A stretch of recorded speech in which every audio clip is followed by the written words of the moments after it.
Bismillah ar-Rahman ar-Rahim, Surah Yunus, verse 1057, part 2, Quranic Cognitive Therapy versus CBT. CBT here stands for Cognitive Behavior Therapy. As we said at the end of last presentation, that I'll be looking at some wider aspects of this verse 1057, and we will try to see that what kind of psychological, should we say, perspective the Quran provides us. These are the references, and this is our contact in case there is any question or query regarding this presentation. Verse 1057, the Quran has the recipe for the ailments of the human heart.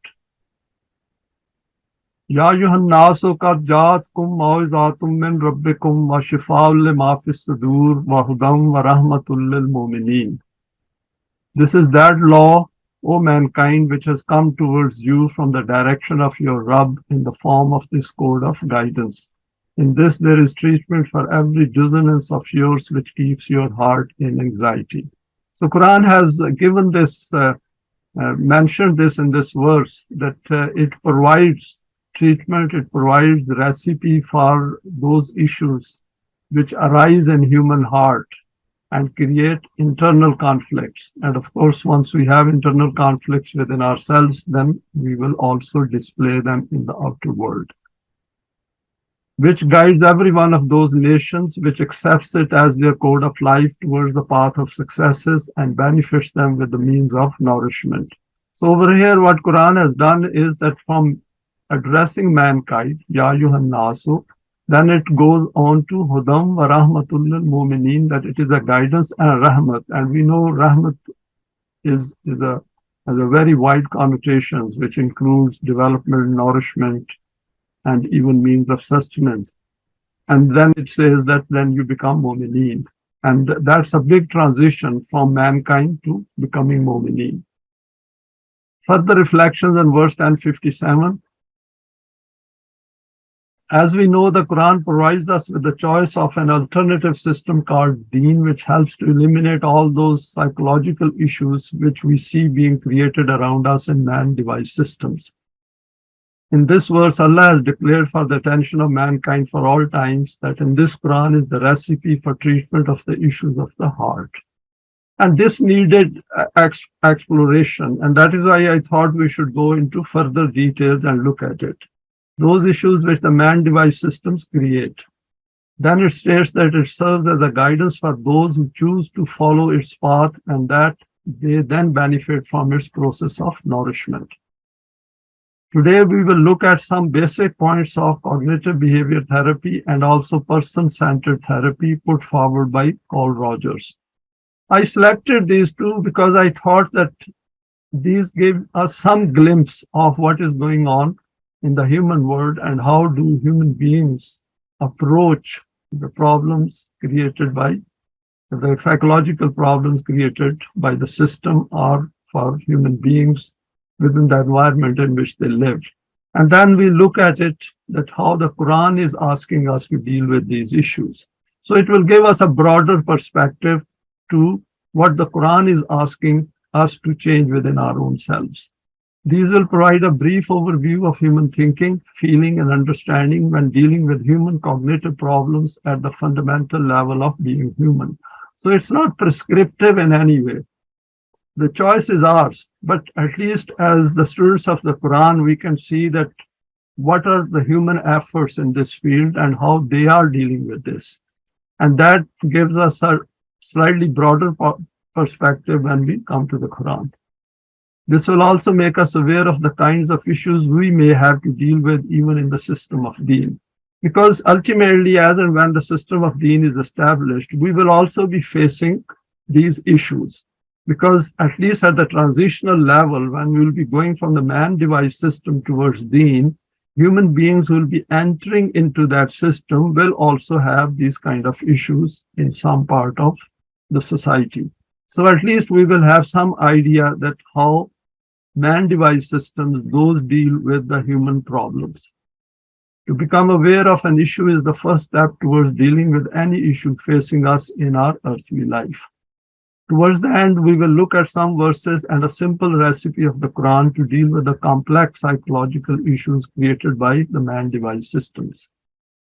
Now, let us look at some salient aspects of cognitive behavior therapy. This is just an introduction.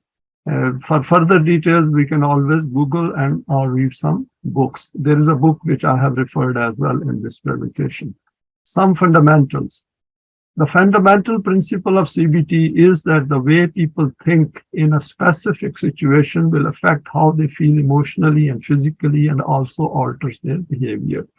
Cognitive behavior therapy means that people have certain issues psychologically, and how do we deal with them? So that they can change their behavior, and as a consequence of change in their behavior, they can change their thinking and feelings. In depression and anxiety, people tend to think in more extreme and unhelpful ways. They may focus on negative self-concepts, such as viewing themselves as worthless, a failure, or vulnerable to danger. And we know that when we are faced with difficulties, people do feel a bit down. They also might feel frustrated, they feel stressed, and its extreme form is then depression. Behavior also alters, perhaps by reducing activity or avoiding certain situations. People may develop new unhelpful behaviors such as excessive drinking, self-harming, or repeated reassurance seeking. And even people in extreme cases commit suicide. This exacerbates emotional distress in the form of a vicious circle. CBT teaches patients to identify unhelpful patterns of thinking and behavior and to develop new, more helpful thoughts and reactions. It's not trying to eliminate emotional responses altogether. It does not mean that we get rid of the emotions, our own thinking process, but it is to alter it. Appropriate emotion is a normal, healthy, and necessary response to life-changing situations. And we know emotions are required to get things done. We have to stay motivated. And that is the aspect we should keep it in mind as we are going through this presentation. However, certain responses, particularly if repetitive, may start to form unhelpful negative patterns. The key is to identify how thoughts, feelings, and behaviors are interacting in any one individual at any time in order to make informed choices about helpful ways to move forwards. So if I can identify the relationship between my thoughts, feelings, and behavior, then of course I can understand it in others as well. And this is I have taken it from this book, CBT and General Practice by Lee David. CBT, relationship between thoughts and feelings. There is a reciprocal relationship between thoughts and feelings. In other words, thinking negatively is likely to make people feel bad, and feeling low will also make people think more negatively. The more intensely we experience a particular emotion, the more extreme the associated thinking is likely to be. And over here, I've quoted this chart. On the left is thought and the possible feelings. For example, what if I give a terrible speech to my colleagues? It might go down like a lead balloon and they will think I am incompetent.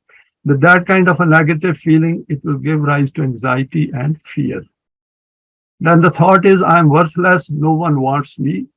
And this will lead to depression and sadness. So of course, if we want to avoid depression and sadness, then we should not feel worthless. It is easier said than done. So this is where the CBT comes in, where through psychotherapy, those patients are encouraged to think more positively. My son failed to get to university. It's all my fault. I am a bad parent. And over here, we develop guilt. I always do my best for him. Why doesn't he do this best for me? And this is a very common type of a behavior where we expect something from others when we do a favor to them, and this causes hurt. He shouldn't interrupt me. He's thoughtless. And over here, we get anger. We have anger which emerges. These are some of the points which the book has mentioned, but we can see that feelings can be more than one. Separating thoughts and feelings can make complex reactions seem more understandable. So if we are aware of our thoughts and the feelings which are emerging, then essentially we have some knowledge of it, that what is going on. But in case we do not, then the situation becomes a bit more complex. Altering the negative thoughts and behaviors that underlie negative feelings can improve mood. Next slide is CBT, the issue of evaluation of thoughts and thinking styles, the cognitive element of CBT. The chart illustrates that how people feel and behave in a particular situation is likely to correspond to their individual thoughts and beliefs. The chart which we have seen in the previous slide, we can always develop our own mental chart even by looking at our own behavior, our own thought process, and the reactions we get, because then we are at a higher level of self-consciousness. These will vary from person to person. On different occasions, the same individual may also react differently, perhaps depending on their mood or on other circumstances and life events. Any of these responses may be appropriate in different circumstances. Next point is, but when people suffer from emotional disorders, they often react negatively to nearly every situation that they encounter. And we do come across people who, because of their own perspective to life or because of their own particular set of circumstances, they are very negative. And this prompts us, those who are in a better position, to try to analyze it. This results in a persistently anxious or depressed mood, which is further maintained by unhelpful behavior patterns as a vicious cycle. And we will look at this vicious cycle slightly later. Thoughts are words and visual images that pass through people's minds. The term encompasses a variety of processes, including attitudes, ideas, expectations, memories, beliefs, and images. Because all of us, for example, as parents, we deal with children, we deal with our family as well, with our friends, with our colleagues. So all these things are helpful in understanding that how the human thinking works. Automatic thoughts are instantaneous, unplanned thoughts which flow through our minds throughout the day in response to events, and we experience these. Negative automatic thoughts which assume the worst in any given situation are common in disorders such as depression and anxiety. So this is important, that these negative automatic thoughts are the ones which create issues. Next is CBT, different perspectives for the same situation. It is important to separate people's internal reactions from the external situations that have triggered a particular response. Whilst people commonly assume that anyone would feel the same as me in this situation, in reality, a wide variety of individual reactions can occur in response to the same situation. Different relative values decide the outcome. Now, this in bracket, this is my addition here in the light of the Quran, that it is our values which actually decide how do we react. Now, over here, I've quoted this chart.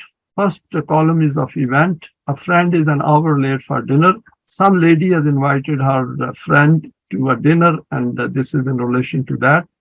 Event, thought, how dare she do this to me? She is so inconsiderate and rude. For example, she is coming late, and the thought which appeared in her mind is this one, the first one. Second is, and this will cause anger. Second is, she probably didn't want to come because she doesn't really like me, and this will cause depression. What if she had an accident? She could be seriously hurt. This is the third form of thought. And over here, it will cause anxiety. I expect she's stuck in traffic. At least I have extra time to prepare dinner, and she's relieved.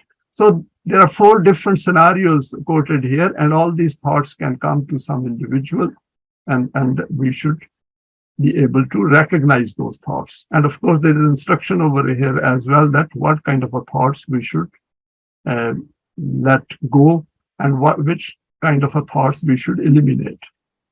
Possible behavior of all these 4 thoughts is tell her off or be unfriendly when she arrives. That is the first thought, that you are having a negative thought that she's very inconsiderate and rude, without looking at the reason or the cause for her being late. Second is withdraw from people and stop asking them over. And that is an extreme form of reaction that I will never invite anyone now onwards. Phone local hospitals. If one is concerned that she might have an accident, then one can take it a bit further. Of course, there should be a reason for that. Continue preparing dinner, and in fact, one feels relieved that I've got an extra hour and I should prepare my dinner and maybe set the dining table and everything. So looking at it more positively. It all depends that how we view the things. CBT, continuing on thoughts, chains of thoughts. Thoughts rarely occur individually. One thought about a particular issue commonly leads to others in a cascade, and we all experience it in life. And when we experience it, then we should also understand that it is happening to others as well. People often experience an explosion of thoughts occurring in rapid succession. Such a cascade is often very rapid, occurring within a few seconds. Previous example, cascade of thoughts. First set is, my friend is late for dinner. She must have forgotten about the invitation. So this is the first set of thought. The first we thought that she's late for dinner and she must have forgotten. Whereas for the second thought, there is no reason for that. And even if the second thought has come, we should try to eliminate it. Second set of thought is, she probably had something more interesting or important to do. This must mean that she thinks I am boring. She probably doesn't really like me. That is the third set. No one seems to really care about me or make any effort for me. So it depends that what kind of a makeup we have, the psychological makeup we have, or what kind of circumstances or environment in which we are at that point in time. So all these things affect us. So the point over here is that, are we aware of them? The process of CBT teaches patients to view their thoughts as merely hypotheses or guesses to be tested against reality. It may not be possible to alter the immediate automatic thought that occurs in response to a particular event. However, patients can learn to identify and test out whether their automatic thoughts represent a realistic assessment of the situation, or whether another perspective may be more accurate and helpful. And this is important from being the Quranic students, that we should go into a very high level of self-consciousness and consciousness and awareness, where we understand what is going on within our own head and what possible is the situation with other people around us. CBT, making sense of feelings. In CBT terminology, feelings are viewed as emotions or moods, such as feeling happy, excited, angry, sad, frustrated, embarrassed, or fearful. Some of the common negative feelings include the following. Sadness and loss will cover feeling low, down, unhappy, depressed, miserable, sad, fed up, disappointed. So that means if we are aware of it, then we can deal with it. And if we are not aware of it, then essentially these feelings have taken over our cognition or ourself.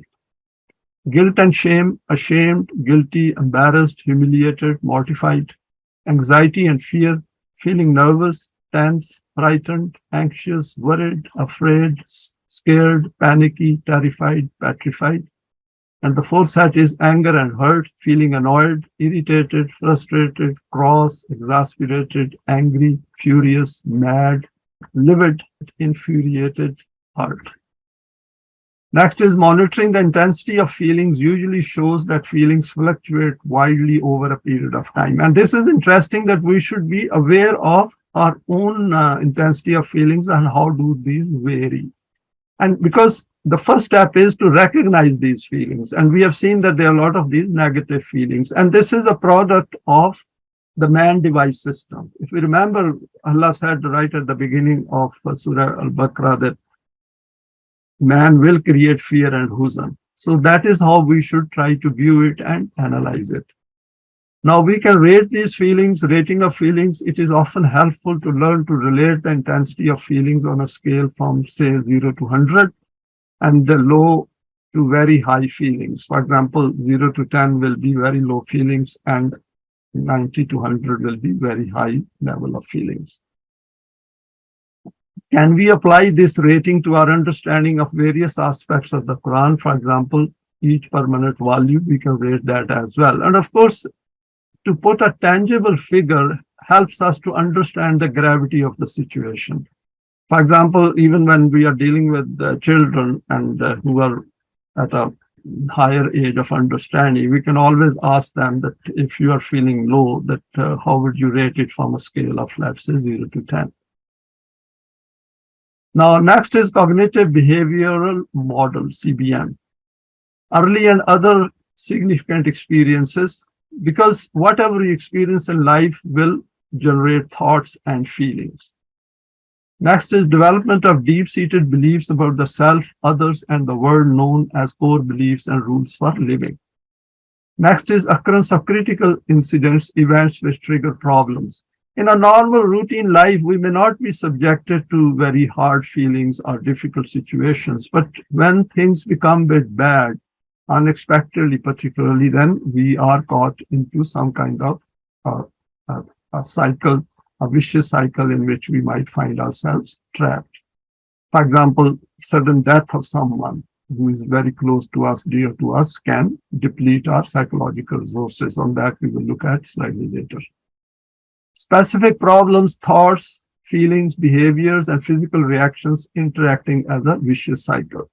Now, over here, there's a very interesting diagram which I have reproduced over here, vicious cycle. This is taken from the same book.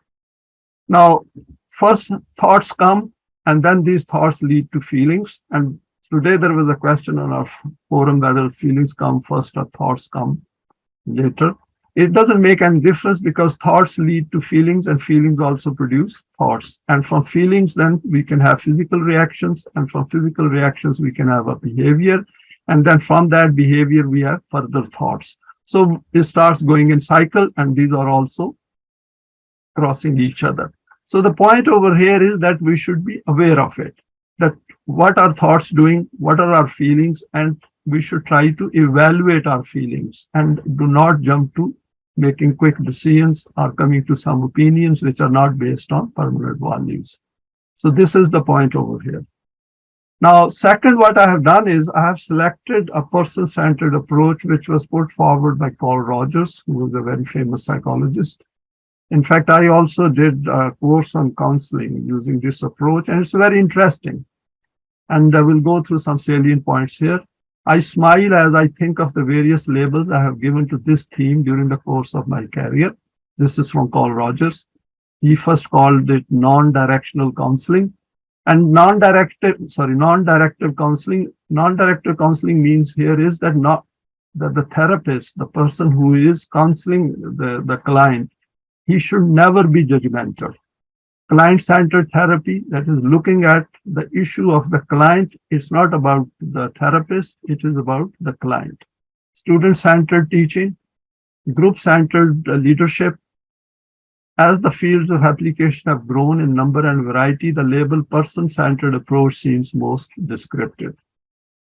The central hypothesis of this approach is the individual has within him or herself vast resources for self-understanding, for altering the self-concept, basic attitudes, and his or her self-directed behavior, and that these resources can be tapped if only a definable climate of facilitative psychological attitudes can be provided. What it means is that each one of us is a complete unit, and since we are a complete unit, we have within us those abilities to find out solutions to our own problems. Because the problems do not originate suddenly, these always have some kind of a cause, some kind of a reason behind it.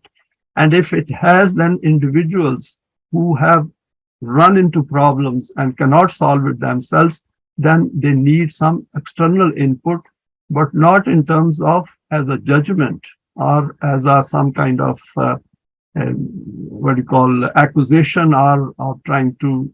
But the whole issue is to let the individual himself figure it out, that how is he or she going to solve that issue.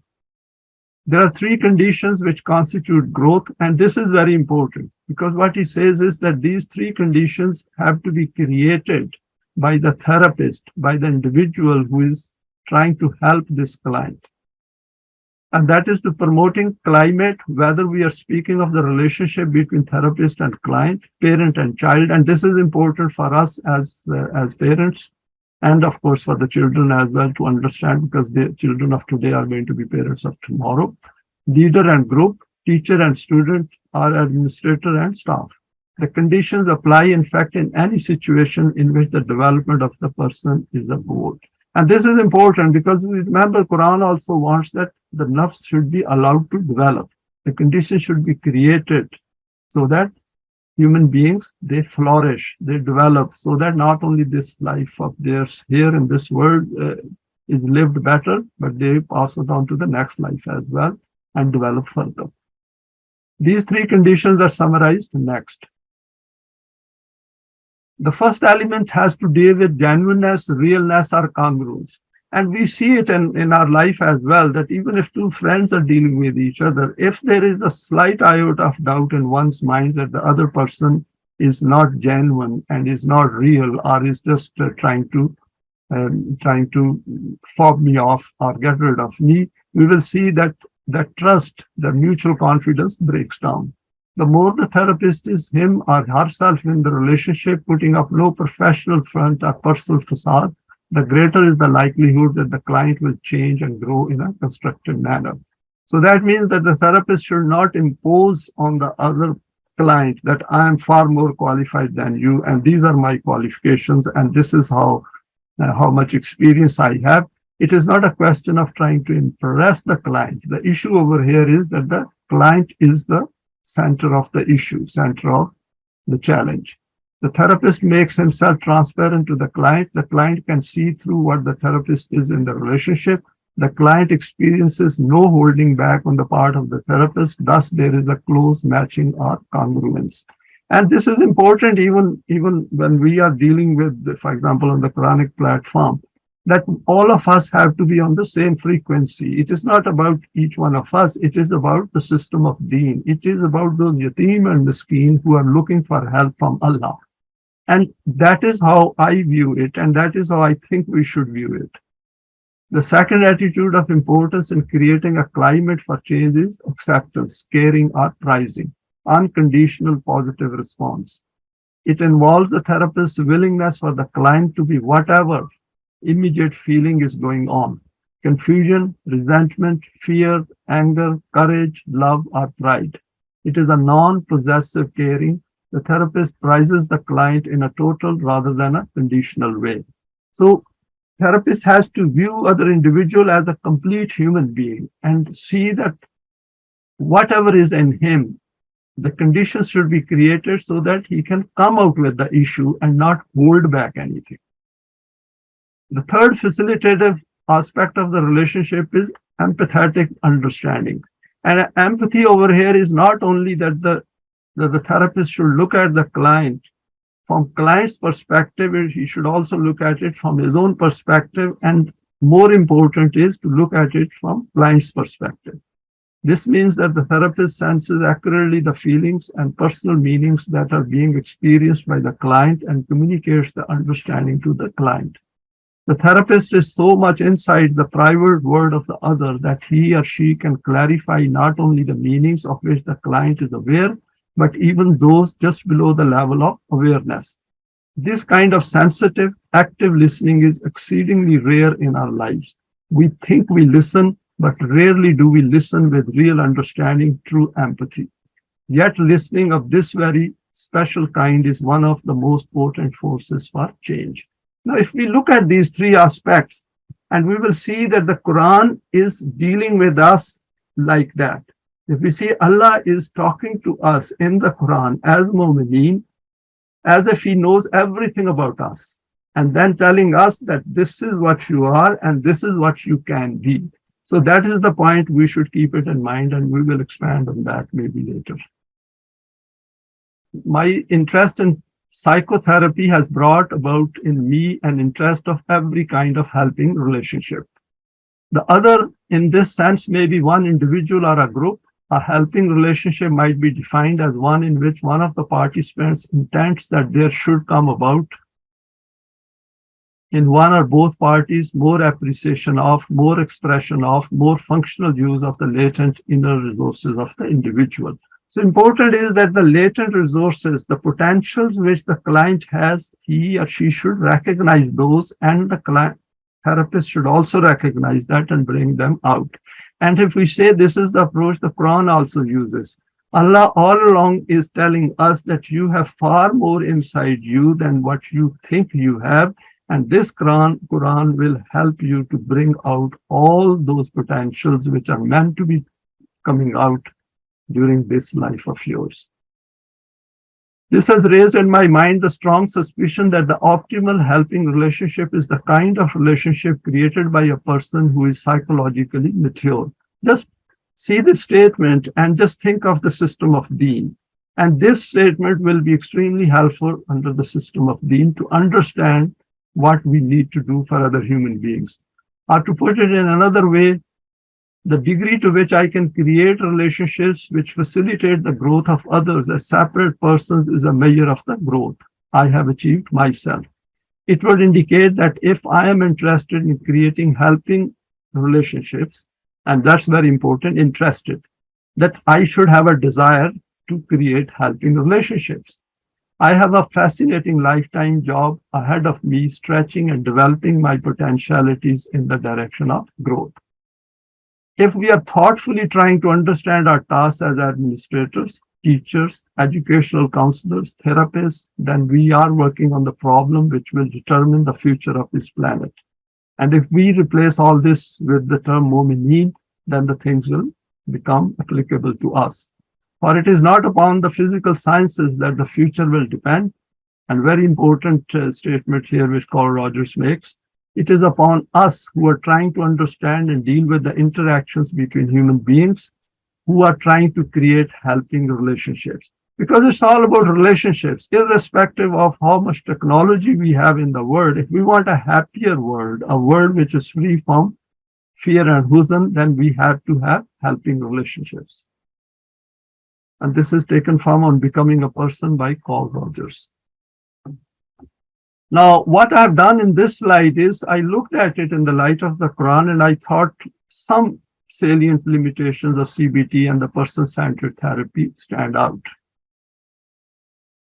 First is both deal with the effects, not the causes of or the environment which produces these issues in the first place. The domain of the causes is left to the politicians and rulers, and those who conduct CBT and person-centered therapies only offer solutions and then send these human beings back to the same environment which created these problems in the first place.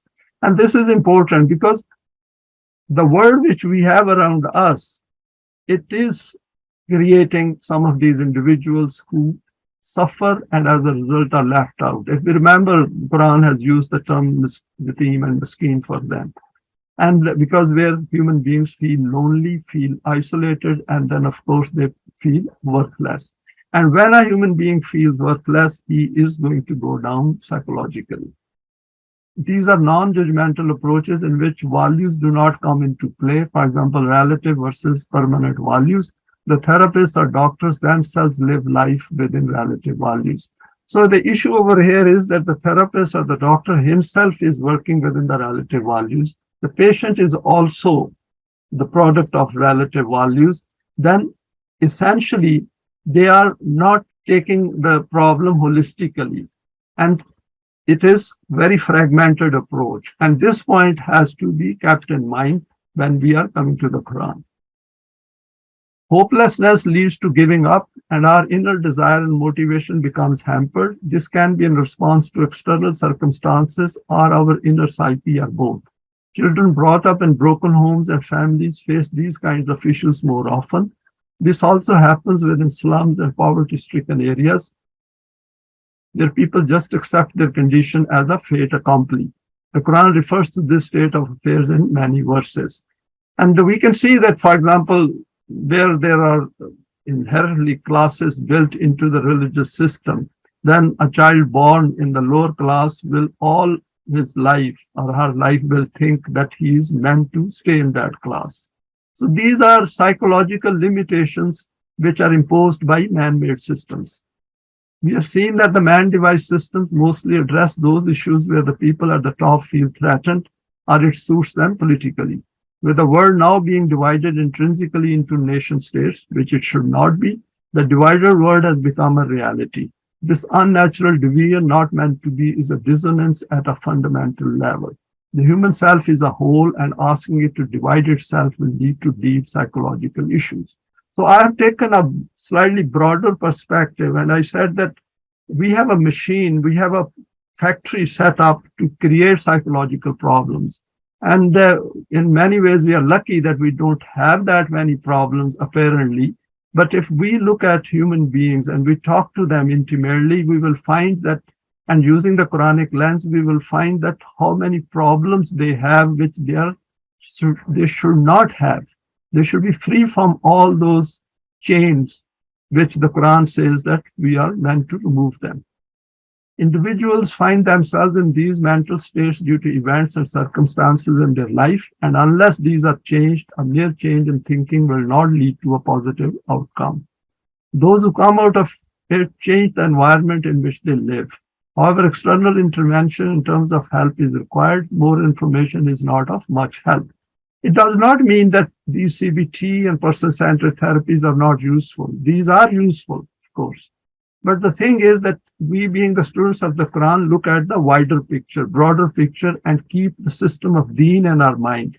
That why should human beings suffer while there is an outline, there is a map and a blueprint given for a system in the Quran. So that is the whole issue before us. Further reflection on CBT and person-centered therapy. The therapist avoids confronting people with the cause of their ailments, and since they themselves are not fully convinced about the functioning of the law of requital, or due to professional constraints, they do not let people know about the seriousness of human existence. And this is a situation in the West, particularly where the therapist is not supposed to be judgmental, even if he or she knows that the client has these problems because of the way he or she is thinking, or because of certain set of circumstances which he or she is not willing to change. And if we do not change the circumstances or the environment which produce those effects on our mind, then how are we going to get out of it? The clients are living life thinking it will end with death or become hopeless. And that is what Iblis says, that their problems cannot be solved, and this condition cannot be countered by those who themselves are suffering from this, maybe unwittingly. And a lot of clients, the people feel that they have wasted a lot of their life because of the faults of others. They accuse others. And this is where the Quran helps. The Quran says, no, you can start your life with a clean slate at any point in time, as long as you are not terminally ill. And death poses a huge threat to each one of us. And if we think on that, and if we think in the light of the Quran, then Quran gives us a different perspective to life. With the free availability of alcohol and even of drugs, many resort to this recipe to forget, at least temporarily. This is essentially an escape from the reality of our existence as human beings. When human beings avoid confronting the issues of life, they end up creating more. This is part of the functioning of the law of requital. Both these approaches do recognize the existence of the self, but not the way in which the Quran explains reality. Because this self, they say, is the product of the human mind, and as a result, when brain dead, this self dies. Whereas Quranic perspective is that the self is independent of our mind and brain. In fact, the self is the one which is using our brain and mind and our emotions and desires to get things done. It is based on the concept of personality or sense of being as detailed in modern psychology. This concept is based on the assumption that there is nothing within us which can go beyond physical death. Hence, one is in a state of continuous struggle to get the maximum out of this life before death, i.e., short-term personal gratification goals. That is why a lot of people will say, this is one life, or I had a time of my life. And these kind of outlook create problems for our psychology, because we are not looking at the picture or our life's pattern objectively. We are very much subjectively looking at it, that life is going to end with death. This creates hopelessness and meaninglessness of one's existence if one does not have adequate means to live this life. And this leads to our next slide, psychological resources. Psychological resource equation. I had created this equation sometimes back when I was reading through a paper on psychological resource. And what it says is that each one of us at any point in time have certain set of psychological resources. And some of these psychological resources cannot be changed, some can be changed. And over here, what I've done is I've divided into 3 parts. And over here, I psychology, this is the resource, for example, I have. And then there is the constant over here for the equation. It's a linear equation. Belief is the one which we will say iman or faith or whatever our conviction is or our outlook is. And within that, there's a job, which I can change. Family is more or less, we are stuck with it. Opportunities we can change. Problems, we can select which problems we want to live with or which problems we do not. Language, again, we can change language. And of course, we expand the horizon of our thinking as well. Power, it is all again relevant. And health. Health is also to some extent within our control. Next one is which we cannot change, birth. There we are born, our parents, and those kind of things we cannot change. If I am born with a certain inherent disability, then I might have to live with it. Country, again, this is a man-made system, but still country is the one which we don't choose. Aging, we are going to age, whether we like it or don't like it. Gender, whatever gender we are born with, of course, in today's environment, this is, people are putting a question mark here as well. Color, with whatever color we are born. Death is a fact of life, we are going to die. And whatever past experiences we have at any point in time, we have to live with them. So these are more or less what I've done is, as for my own thinking, I put down these aspects which I think we may not be able to change. And then there are partial things, emotions, we can handle them if we know what kind of emotions we have. Intellect, again, we can increase or decrease, particularly we can increase, as the Quran puts a lot of emphasis on enhancing our intellect. Friends, this is our choice, whom we want to be friendly with and with whom we do not want to have any relationship. Wealth, again, it depends. If we have a more wealth, we can always share it with others, or we can keep multiplying it by using the modern techniques of business. Thinking, aim in life, this again can be enhanced. And memory as well, we can increase it by putting more things and consigning it to memory. So these are the three parts of our psychological resources. Now, at any point in time, what are our net psychological resources will depend on what resources we have and how much grief we are stuck with. For example, if somebody very close to our family dies, parents, for example, or a child dies, then we will go into a negative state in case our psychological resources over here are not enough and strong. But if we have enough of those, then we will not go into negative or into deficit. So that is the point I'm trying to make over here. And that was the point which was discussed in that paper as well. I'm forgetting the paper, but and the equation was not given there. This equation is created by myself. So the point over here is that we should enhance our psychological resource. And the point which I'm trying to make is that if our iman in Allah, as per the Quran, is there, then essentially we have infinite resource. Because we know life will not end with death, and whatever grievances and other things come in this world, these are because of the man-devised system. If there's a system of deen, then we will have a far higher level of psychological resource. And this is over here, there's some of the explanations. We can have a look in our own time. Few more aspects related to diseases of the heart. First is not being fully convinced of the truth of the Quran, and as a consequence, sowing seeds of doubt in own hearts and then passing on to others in order to gain their support. We should remain on guard of this, that others will try to discourage us, and we also don't do this. Because any expression of negativity can create bad impact on us as well as on others. The Quran declares hypocrisy to be a disease of the heart, and human beings wish to have support for their cause in life. And as hypocrites do not have firm iman, they have their own doubts and zan, they deliberately try to cause dissension among Momineen as part of a plan. Next point is the Quran advises us not to live life with doubts and under zan, as this leads to psychological issues which prevent us from getting optimum benefit from our earthly existence. It then tells us that do not think that these diseases of the heart will not increase. Indeed, these multiply with the passage of time if these are not treated in time. And we will see that the people who are on the wrong path, then, and particularly in position of power, they keep making more mistakes as the time passes. And as a result, the seeds of decline are within what they do. The Quran provides the means of protection against these diseases of the heart so that we do not end up getting infected with them in the first place. However, it does provide guidance to become aware of them and then helps to deal with them effectively.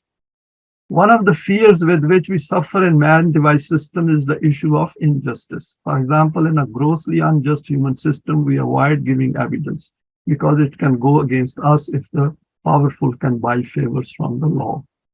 The Quran assures us of an absolute justice in the domain of Allah and asks Momineen to establish deen on these lines. Momineen are the only ones who can establish such a system which leads to minimizing psychological disorders of all kinds. Others simply cannot do this because they do not have full grasp of the whole issue, and that is their problem. In fact, they create systems which give rise to these issues, for example, fear and grief, as it helps to control the masses. In a man-device system, matters ultimately deteriorate to such an extent that evil flies far and wide. And Quran has cautioned us in other verses as well, that be aware of it. Don't think that you will escape the effects of a bad system, because it will also affect you as and when the things become very bad. And that is why Quran says, forbid evil and promote good. The Quranic approach to solving human problems is based on facts and evidence. The Quran takes a direct, pragmatic approach in addressing human problems. For example, firstly, it states to man that the whole of its message is for his own eminence, and to raise the level of his awareness with a view to understanding some fundamentals of his creation as a human being. Since he has a self which provides him with choice and intent, and he does not have inner guidance, hence he has a choice to either follow his unbridled desires or to follow his desires by bringing these within the domain of the permanent values of the Quran. Because the addressee of the Quran is man. Each one of us is the addressee of the Quran. And Quran is from the creator, that is Allah. So we are the most important creation as far as this world is concerned. And that is how we should take it, because our intrinsic value is placed before us, that I am the most important addressee to which the Quran is asking to raise his own eminence and loftiness. Then it makes it clear to him that the law of requital functions in his life, which ensures that all his deeds are accountable and leave their impact on himself, and it is verifiable through evidence. By virtue of possessing a self, the Quran tells man that he requires the higher self of Allah as a model to live his life, the concept of which is given in the book. We have gone over this aspect number of times before as well. This concept, together with the certainty of the life of the hereafter, forms the foundation of the conviction called Iman. It then tells man that Iman so acquired is not otherworldly, but will bring about a tangible change within his outlook and vision, which can be checked through the signs noted in the Quran. To conclude, it states that follow up your Iman with solid deeds, and the whole of the guidance of the Quran will start to appeal to your newly acquired self, which will develop the capacity to grow and encompass the reality of its own creation, eminence, and significance. Because the Quran is essentially preparing us to solve the problems of humanity. And it is making the human psychology, a human psyche, very crystal clear before our eyes. Is telling us right at the fundamental level that what kind of problems we are going to face under the system of being and in man-device systems. Procedure to seeking protection and growth explained. Now over here, what I've done is I've quoted 3 verses, because Quran is telling us that there is nothing in the world which we do as a crime even, which cannot be overlooked or for which there is no solution. And that is important before coming to the Quran. So if we come to the Quran at any point in time, then whatever we have done in the past, that is taken care of. And this is an important, and it's a great point of satisfaction and assurance for us. I will go through the meanings. Hence, those people who by disobeying our law have done wrong to themselves, say to them that there is no need for them to become despondent. Those circumstances of theirs which have deteriorated due to going against our laws, they can be rectified again following our law. This law is such that by obeying it, the harms caused by former mistakes become rectified and further means of nourishment also become available. From this, protection from destructive elements and opportunities for self-development both become available. And these are explained in the Quran as we know it. Therefore, return to the law of Allah and bow down before it, but do not delay in this, because once the period of respite has ended and the time for outcomes arrives, then there will be no one to save you from this destruction. Therefore, before this destruction arrives, all of a sudden, before you, while you have no inkling of it, obey this code of Allah, obey it in such a way that in whatever matter comes before you, you see exactly which instruction applies to it, then act in accordance with it. Why Iman and Saleh deeds? Simple recipe to understand and follow. Again, I'll not go through the verse, I'll go through the meanings. Remember, in this regard, our law is this, that whoever among you, by having Iman in the truth of the system of Allah, will do such deeds which reform himself and the society, then we will make him live a very pleasant life. This will be a consequence of those deeds of theirs which will manifest in a balanced way from them. So over here, Quran has in fact mentioned both man and woman, Zakarim wa Unsa wa huwa Momineen, and says that they will have that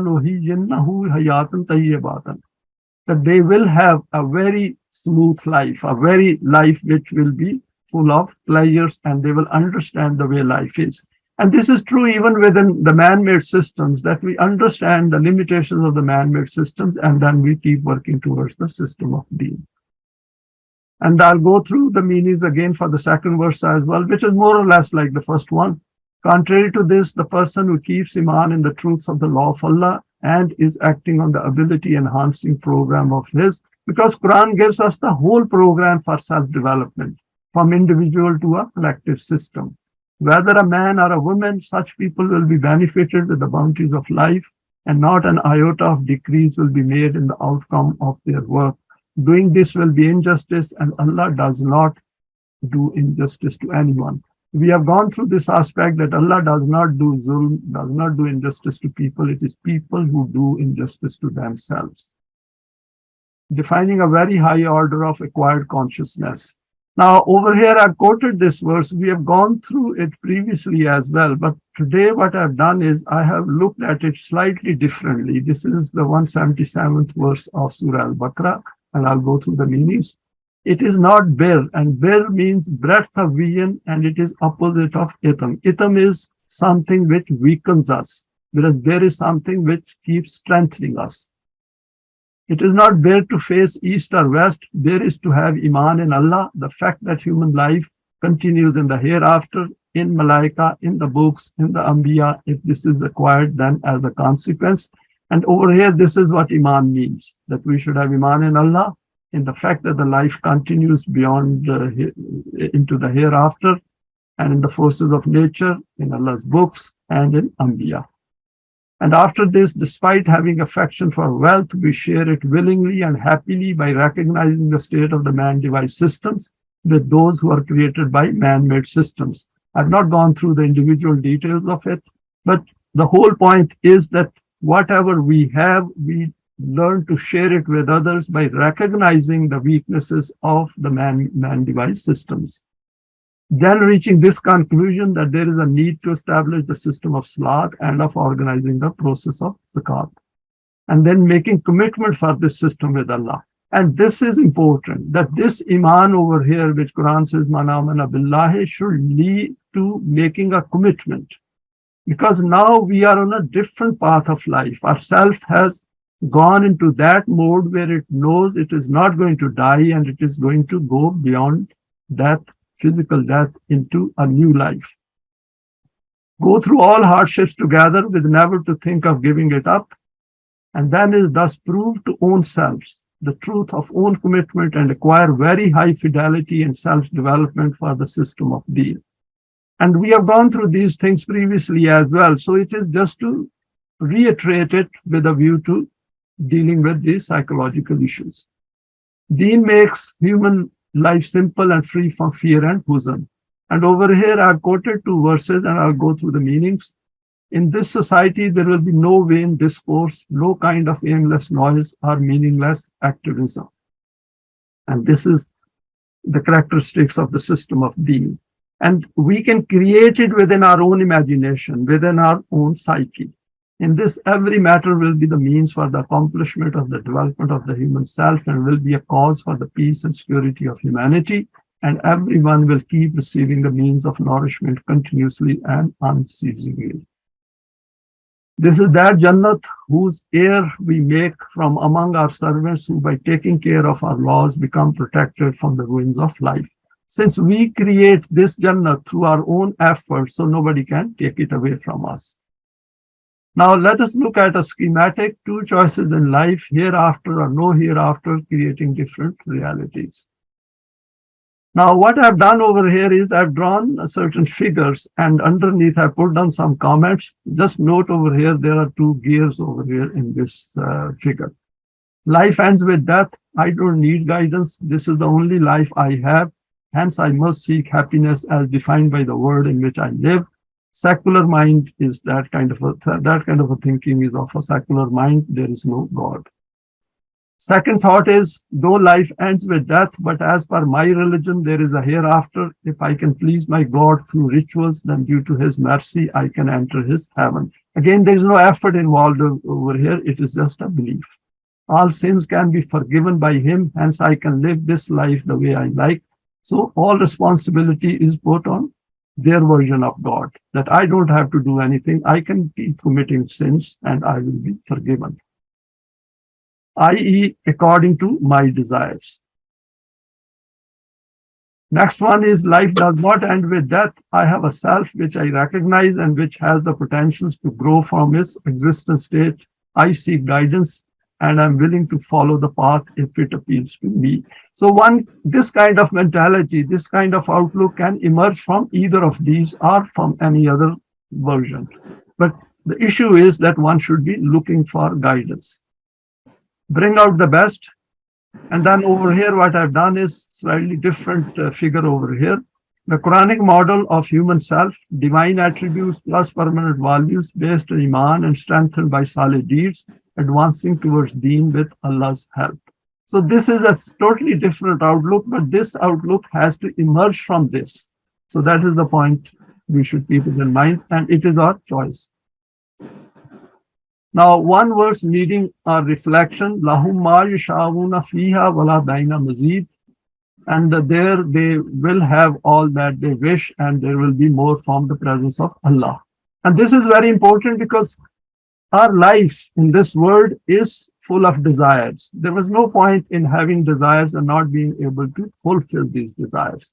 And this is where the Quran helps us. And it says that if you follow a particular path which is defined by the Quran, then you have a far better chance of not only fulfilling your desires in this life, but the desires of the hereafter will also be fulfilled. And this is something which I thought to put it down as a feeler.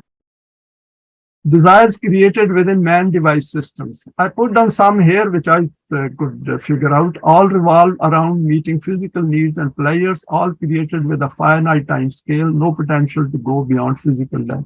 And these examples are good health, money, status, car, house, family, power, fame, traveling, happiness, etc. And if we look at the verse 57:20, a lot is already covered in that verse.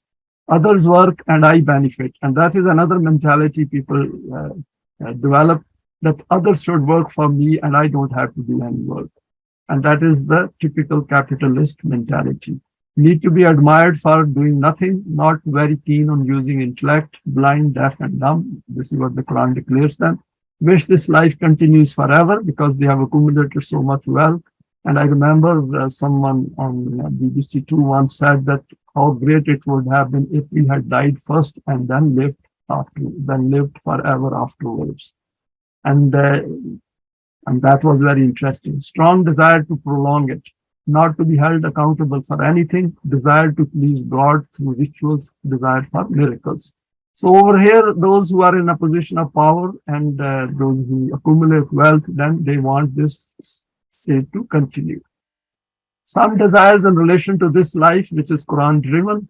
Bring your wishes in line with what Allah wishes. Aid Allah and He will help you. Strong desire to gain knowledge, desire to seek guidance, desire to be free from fear and huzn, to have Iman and do solid deeds with a view to become eligible for power, to be united with Momineen and hold on to the Quran, to free mankind from their chains. And that should also be our desire, that once we have got rid of our own chains, we should create a desire within us to help others to get rid of those chains. All supplications are wishes of Momineen, to be in the company of Salihin. Whatever is noted in the Quran in relation to the system of Deen, Jamaat-e-Momineen, are desires of Momineen. And over here, what I've done is I've thought through it. And from the Quran, I thought there are certain desires which we can formulate at our existing stage of existence.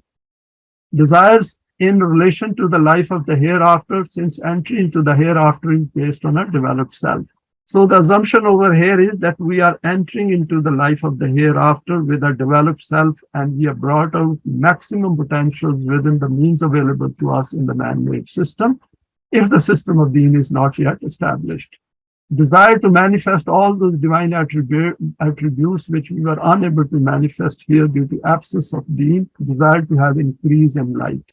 And this is a beautiful verse of Surah Al-Hadid. We should go through it. To stay on Sirat-e-Mustaqim, to have an eternal life, no more death. And Quran itself has said that you will not have another death, no more physical death. A gender-free life, understood the importance of living at self's level. This is, I figured it out, that we don't want to have any kind of a gender because the pleasure of living at self's level is multiplied. To meet up with all Momineen as noted in 469, to continue to discover the non-physical world in the universe, to continue on the path of expanding consciousness through creative activity. Because over here we have already expanded our consciousness, our self-awareness has gone more than what others have, those who are not following the Quran. And we would like it to keep expanding. This is that bir which Quran has mentioned in verse 177 of Surah Al-Baqarah. Now, this is another interesting schematic which I thought to share with you, expanding the horizon of our consciousness. Over here, there is an individual who is facing some problems with the head between his palms. Why do I face problems created by others? And then there is another human being who says, wait a minute, you have an answer. And could you explain it to me? And somebody from the Quranic background comes along and he says, you mean the Quran explains human issues in the context of Deen as a system? And then he says, got it. And then here is the book from Allah, which has a solution to the problems created by the unguided human psyche. Schematic step change by selecting the Quranic path.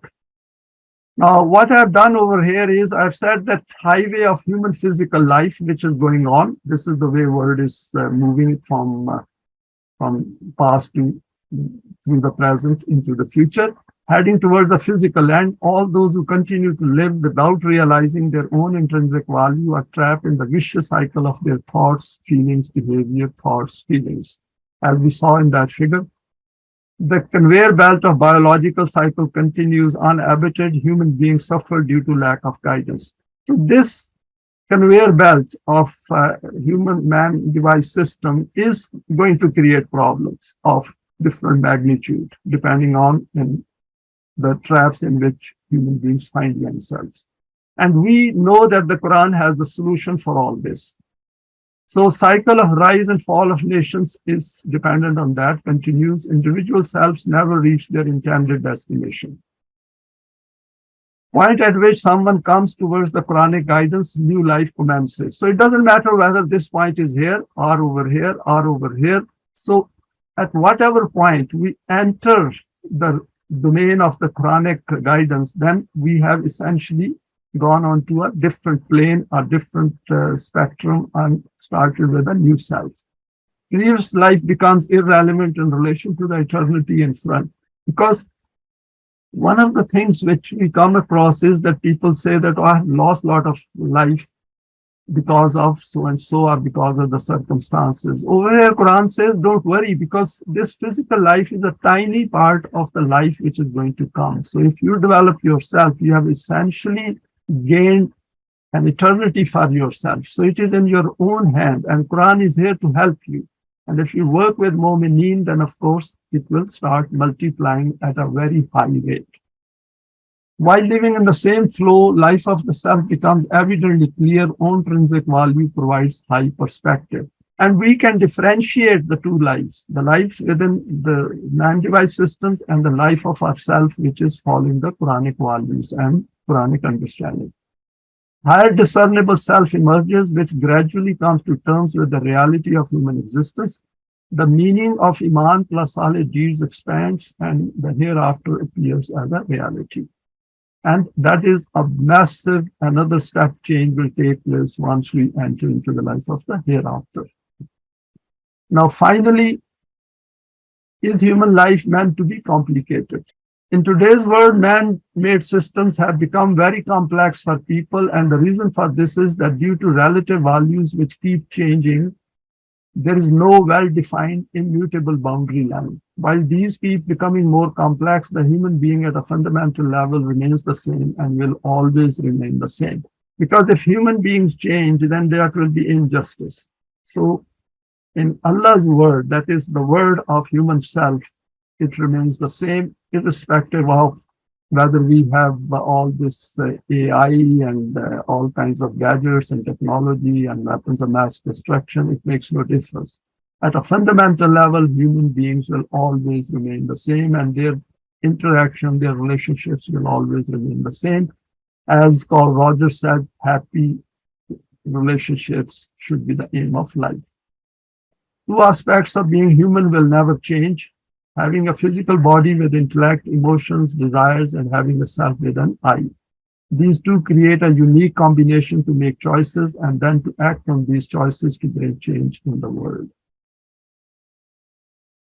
Next is rich, powerful, middle class, lower class, very poor, all human beings die. Physical death is part of the fact of our existence. No matter how technologically and intellectually advanced we may become, our birth and death will always follow Allah's law. This is where we need to focus our attention in order to understand the importance of the guidance of the Quran. We need to devise a system of life which meets our physical needs adequately and burdens us minimally cognitively, and helps us to acquire a self which gets on the highway of self-development in this life, and then it acquires the ability to continue developing beyond our physical death. The blueprint for this system is outlined in the Quran, and we know it. Psychologically, this system is simple to understand in every respect, and during the process of education and training, self-development also keeps taking place. And thanks for your time and for sharing this today. Please feel free to share it with your contacts. You may like to subscribe for future talks related to the Quranic system of being.